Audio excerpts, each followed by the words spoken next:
Welcome to a brief preview of STEAM 2016.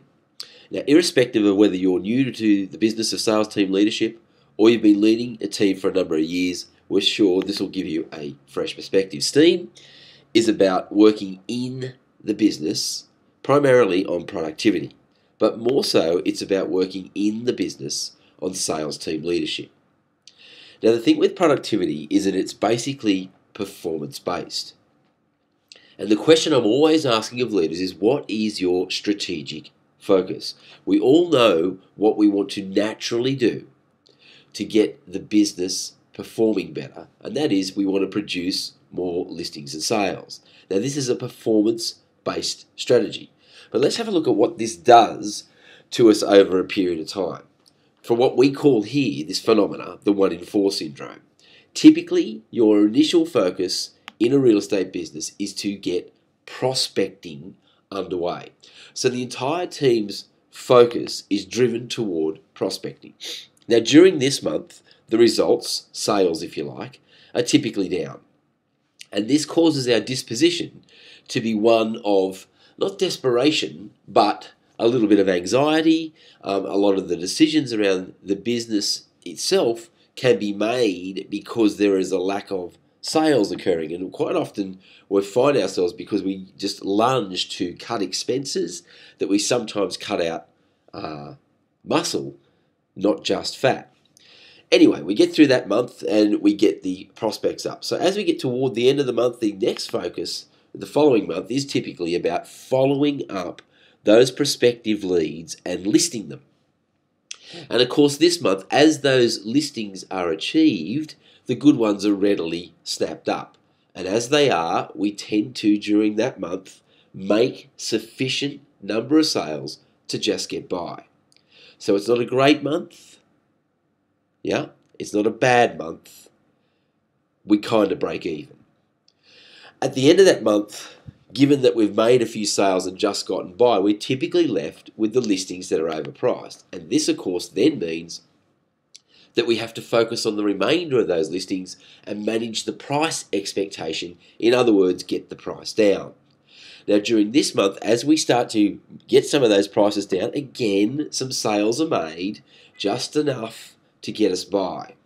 And then, of course, we move into that fourth month where nobody needs, or no leader needs, to give any orders about what needs to be done, because we have a whole lot of well-priced listings, and of course we have that massive sales month or a sales bonanza, and everybody's sort of walking around on cloud 9 until, of course, we get to the end of the month and it all goes back to the beginning. Now, as this cycle repeats itself over a 12-month period, you can see that we'll have three absolutely extraordinary months. Come back to the beginning, we'll have 3 absolute disasters, which literally cancel out the bad months, and then half a dozen very ordinary months. Little wonder that a performance focus solely causes peaks and troughs in productivity, and ultimately this means that we just never really feel like we're doing enough. What we need to move to on top of a performance focus is what we refer to as a market share increase that is progress based. We want to definitely be managing productivity, but simultaneously be taking increased market share. And our strategic focus needs to be that of one that is of geographical significance. When you look at your area, what we teach inside of STEAM, those of you that have been paying attention to it will notice that we put a very strong emphasis on geographical strategy in taking market share. We look at taking a 30% market share, because what we've noticed is that in every area of market that we go into, 60 to 90% of the market is being shared between 3 significant agencies, 3 significant brands. We call these players. The rest of the agencies, which we call, the wannabes, the contenders, the also-rans, they dearly want to become a player. Now, the strategy that we use follows 3 distinct phases.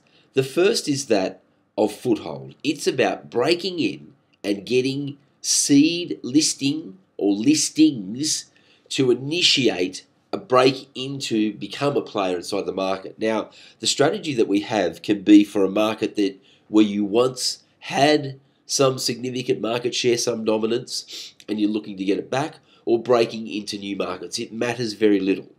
But once we've got that in place, we then move from foothold, given that we have those seed listings, across to traction.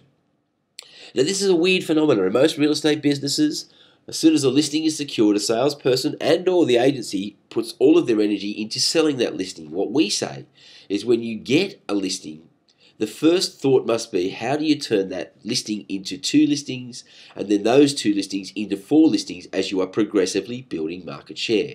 So in traction phase at STEAM, what we teach is you have to have protocols that leverage a USP, which is a unique selling proposition, to multiply listings. Given that you've got the seed listings, we now send down the conduits such as marketing and advertising, you're open for inspections, and any other form of prospecting, the point of difference that you're offering in the product that you have.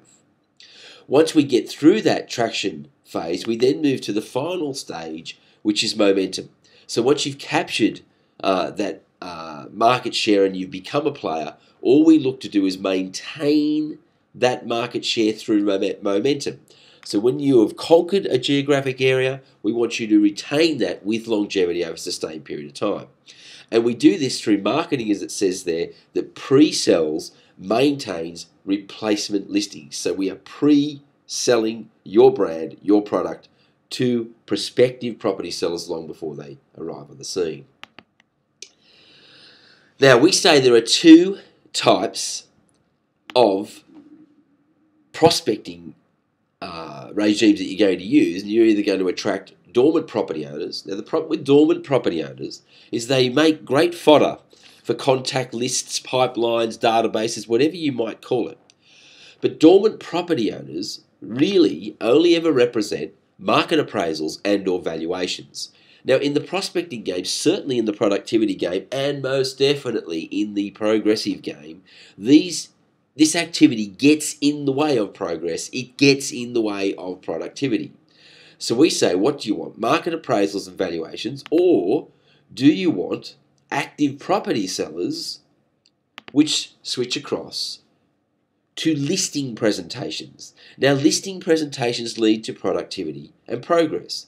And PRöSPECTOR is a progressive, performance-based strategy. Now, let me say that again.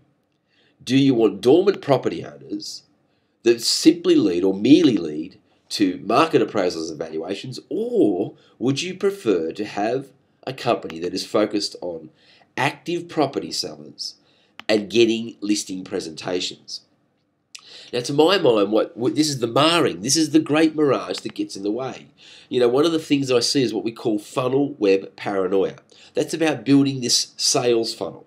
And we say openly that this just becomes an obsessive focus on collecting names, numbers, and email addresses, believing that every property owner is a seller.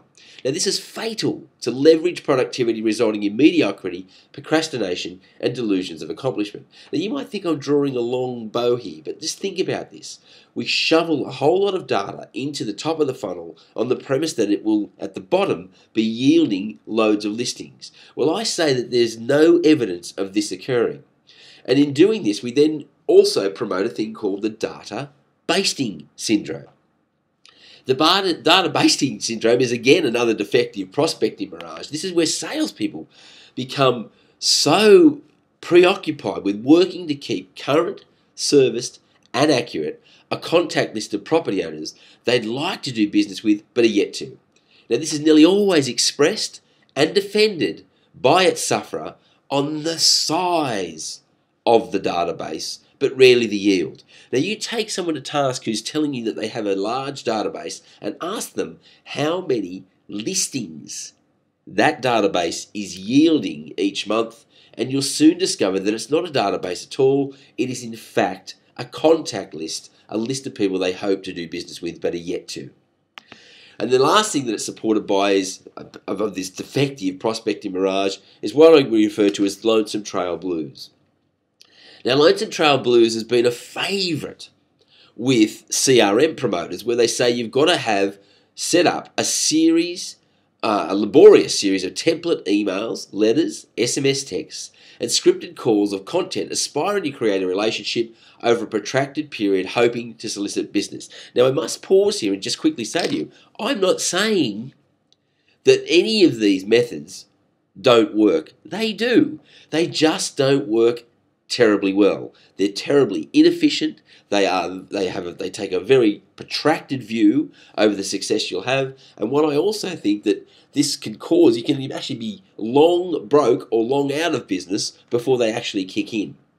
So I'm not saying they don't work. I'm saying that what we need is a strategy that balances performance, listings, and sales with a progressive increase in market share. So we want to have immediacy around productivity in listings, which of course will translate across to sales, but it must be a strategy that is progressive, that allows you to capture market share with some permanency.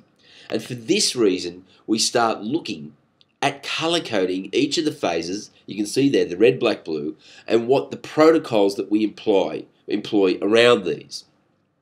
Now, what we've identified in our strategic focus is there are three major sources of listing inquiry.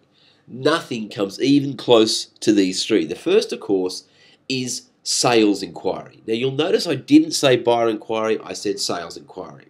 We'll talk about that in a second. The obvious one that everyone pays lip service to but does very little about enhancing is that of the open for inspections. Now, we call these welcome homes, and we'll show you at STEAM how you can utilize these as a virtual listing presentation. And the third is one we call the regenerative prospector process. This is a strategy that says that every time you get a listing, at the very least, you must replace it with another, but in traction, you must give yourself a chance of leveraging from one listing into two into four. Now, let's have a look at this first one, which we call sales inquiry. We say that dormant property owners decide to make a move. This then simply becomes what we refer to as the motive. Once the motive is established, sellers become, or dormant property owners become, active property sellers. And the first question that beckons for them is how much do they need or want to satisfy that motive? The next question that is then asked from there is, well, what is their property worth? And what is their property worth in correlation to the money they need, in correlation back to the motive that's prompting them to want to sell? And once they've established that this value around their property is greater or equivalent to the money they need or want to satisfy the motive, they're underway. So they go through three distinct phases. Now, the first phase is what we call the research phase. This is where they're checking out what their property is worth in correlation to how much they need or want for the motive. Now, this runs from 4 to 12 weeks. And the weird phenomena during this phase is that the sellers literally pose as buyers. Now, there's a whole host of reasons we cover in STEAM and explain to you why they do it. But this phase merely needs to be the data collection phase, where you need to be securing the name, mobile, telephone number, and of course, email address. Why? Because during this phase, active property sellers, although they're in a state of gestation, are totally unreceptive to being prospected. But when the moment arrives that they've finally discovered that their property is of greater value or equivalent to satisfying their motive, they enter a new phase. This phase is called the presentation phase. And this weird phenomena is that they immediately become receptive to prospecting once they're satisfied that the property's value will allow them to make their move. Now, what we do here is we harvest prospects through Sales Trainer Dialogue. Again, at STEAM, we'll show you precisely how this works. And then they finally move to a weird phenomenon, a third phase, which coincidentally is the least contested phase inside of the framework of what sellers are actually doing. And this selection phase goes for a further 0 to 4 weeks. So a lot of property sellers used to, years ago, make a decision on an agent pretty much the same day or within a couple of days of actually receiving presentations. Now they're waiting up to as long as 4 weeks during the selection phase where they're trying to assess and validate the value that they might get from each of the prospective agency brands that they're considering. Now we say during this phase you have to focus on reinforced product marketing, and at STEAM we'll show you precisely how you can make or create an advantage during this particular phase. Now the second source, or the second of the big three prospect generators, is of course welcome homes, or what you might be referring to as open homes. Now we'll show you how to create a series of products, tools that allow you to instantly qualify prospective sellers without the seller being aware that they're going through a qualification process. Most of these particular techniques and protocols are assumptive. They create and they pre-sell the product that you've got out there in the marketplace, and well worth your consideration. But we'll show you how the conversion ratios, first and foremost on sales inquiries, can be 1 in 5, and welcome homes can be 1 in 7. Now believe you me, I can substantiate those conversion ratios. The next and final one is what we call the regenerative prospecting process. Now this works on a simple premise. We talked about the fact that once you secure a listing, what you need to do is leverage into more listings, so 1 into 2, but we have identified that within a definitive radius, there should be up to 5 active property sellers in a state of gestation. And the trick is, what we want to do is beat a direct path to these. The reason that most real estate businesses struggle with this is that within that definitive radius, there is usually a whole lot more dormant property owners, and these get in the way. You may have heard that acronym. They say you've got to move a lot of dirt to find a diamond. That's the prospecting mantra. Well, what we say is, hang on, how do we get the diamonds out, those active property sellers, without disturbing the dirt? And we show you this at STEAM. We build a strategy that is both performance-based and progressive, and this leads us to the major focus of STEAM, and that is, of course, to GML. GML being our favorite acronym for Get More Listings. No real estate business finds itself in any trouble if it's getting an oversupply of active property sellers, which it is then creating to an abundance of listings. And it's what we say at STEAM is, it is fundamentally about you working in the business on productivity and then working in sales team leadership. My name's Mark Dwyer, and what I urge you to do is to get yourself as soon as you possibly can to STEAM, and get yourself to STEAM, which of course is sales team leadership.